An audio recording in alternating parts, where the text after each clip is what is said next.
Rocky Gerung, COVID mungkin tak berakhir karena dikuasai, stupid. Peneliti Perhimpunan Pendidikan Demokrasi P2D, Rocky Gerung mengatakan pandemi virus corona, COVID-19 kemungkinan tidak akan berakhir jika tidak ada kepemimpinan yang tegas. Rocky mengatakan saat ini yang disaksikan publik adalah kepemimpinan yang compang-camping. Kepemimpinan itu menunjukkan beberapa tindakan yang ia sebut sebagai stupidity atau kebodohan. Memang, untuk masalah COVID, tidak ada leadership untuk mempercepat kita keluar dari jebakan COVID ini. COVID mungkin tidak bisa berakhir karena masih dikuasai oleh stupid, kata Rocky dalam webinar yang diselenggarakan Lembaga Survei Kedai Kopi, Kamis, 14/5. Rocky mengatakan banyak pihak mendambakan situasi yang lebih sosialis dan akrab usai pandemi. Namun situasi itu kini hanya dipraktikkan masyarakat di tingkat bawah. Sementara di tataran elit pemerintahan hal yang sama masih terjadi. Rocky menyebut pemerintah sibuk mengurus persoalan ekonomi. Dia mencontohkan kasus iuran BPJS Kesehatan yang dinaikkan pemerintah meski kenaikan itu telah dibatalkan Mahkamah Agung.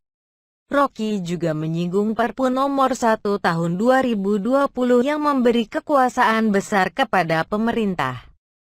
Jadi keadaan keakraban itu tumbuh di masyarakat tetapi di istana yang dihasilkan justru arogansi, tutur Rocky. Menurut Rocky, seharusnya pemerintah tidak perlu bingung dalam menyikapi pandemi. Rocky berpendapat masalah nyawa manusia harusnya diutamakan dibanding urusan ekonomi. Mau ekonomi sosialis, kapitalis, tetap human cost yang lebih penting. Jadi jangan bikin semacam dilema presiden akan memilih yang sosial, kesehatan, dan kesejahteraan atau pertumbuhan atau relaksasi ekonomi, tutur Rocky. Terpisah. Pelaksana Tugas Deputi 2 Kantor Staf Presiden (KSP) Abednego Tarigan menyatakan kenaikan iuran BPJS Kesehatan tak lepas dari pertimbangan kesulitan yang dihadapi pemerintah di tengah pandemi virus corona COVID-19.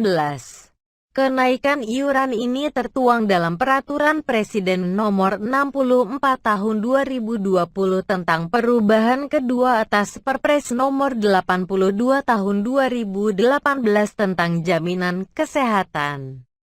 Perpres ini terbit tak lama usai kita lihat bahwa negara kita juga dalam situasi sulit kan. Artinya penerimaan negara juga menurun drastis. Jadi justru semangat solidaritas kita yang penting dalam situasi ini, ujar Abed saat memberikan keterangan kepada wartawan, Kamis, 14/5. Di sisi lain, kenaikan iuran ini juga didasarkan pada pertimbangan keberlanjutan nasib BPJS Kesehatan.